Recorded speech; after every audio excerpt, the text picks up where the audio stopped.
Well, it sounds like you have made changes. I mean, you moved to the States. Your mother, of course, has made change as well.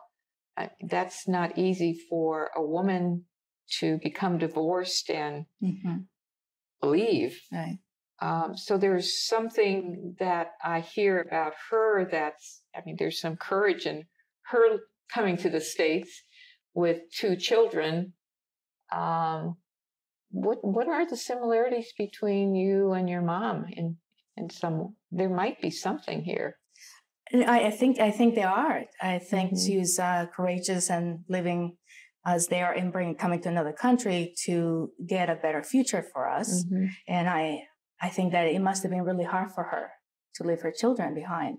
And yet, right now that I hear you saying that, I just thought about, she has made a lot of changes, a lot of decisions to better her family. And yet she doesn't understand the decision I'm trying to make to become better, to educate myself, to become a professional, which is interesting.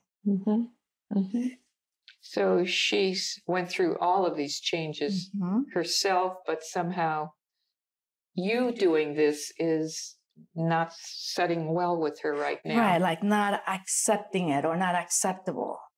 You know, what I hear in this too are some of the family expectations about daughters.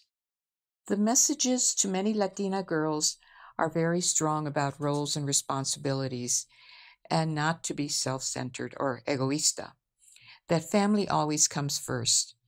The oldest daughter often holds the responsibility for the parents, or in this case, her mother. Sometimes parents are proud of their daughter's accomplishments, but they do not know how to express it because it is something unfamiliar to them. For example, in this situation, Marta's mother may have had a very limited formal education in Guatemala, so it might have been useful for me to have asked Marta about her mom's reactions when she earned her bachelor's and master's degrees. Okay, well, that really did encapsulate a lot of the issues that we were talking about. Her immigration, she came to this country as a teen. Now she's wanting to move on, and that's making kind of, central this kind of what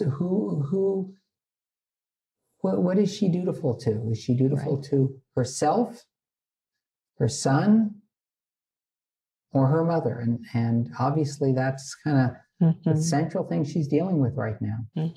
Lots of conflict for Martha, lots of conflict. And you can also see her talk about the internalized messages about what it means to be a woman.